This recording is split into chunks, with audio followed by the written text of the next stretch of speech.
Hello, hello, hello mga idol. May bago kaming na-discover dito. Ito yung Fatima Farms. Ayan o. Yun. So, 47 hectare ito. Parang siyang inland resort na ayun, develop nila. So, ano pa to, papasok pa to. Malayo pa to eh. Ito entrance pa lang. Nasa entrance pa lang kami. Ayan po. So,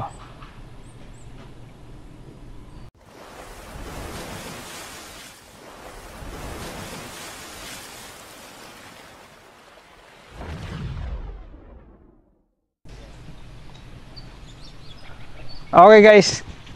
Ayun, nagre-register si Mrs. Kaya kailangan mong magbayad muna ng entrance, tapos diretso kayo dun. Doon sa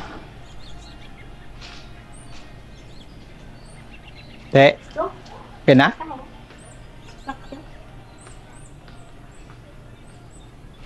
Let's go, let's go. Ayan guys. Ayan, pwede mong anuhin dyan. Yung, meron siyang accommodation, viewing deck, ayan, swimming pool, function halls. Ayan. Ha? Gani man. Diyan naglibot na gano'n lang ko to. Gusto mo mag-stay tayo dito dua kadlaw? Lakat kayo mo ya. Agoy! Tara na!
Okay, so yun nga mga idol, tapos na kami sa sa Fatima Farm na nag-ikot lang kami ng konti.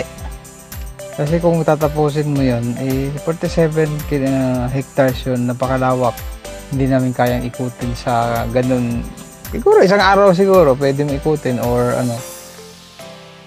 pero kalahating araw. Pero siyempre, may mga pupuntahan pa kasi kami. Kaya yun na lang muna, sa main pavilion lang kami pumunta. At may tinignan namin para sa wedding ng anak ko sa next year. Inshallah. So, yun nga. Maganda naman. At magandang place. So, at least na share ko lang sa inyo yung isa sa mga pinupuntahan dito sa isla. Okay, so mga idol, hanggang dito na lang. At tingnan natin bukas kung may maano tayo, ha? Okay po. So, bukas panibagong adventure at malapit na kaming bumalik sa na naman sa trabaho. So, ilang weeks na lang. Ano na lang. 2 weeks. Okay, so ayun nga. So, dalasan ko na lang yung pag-post hanggat pag may mga lakad. Okay? So, thank you. Thank you for watching mga idol. Bye!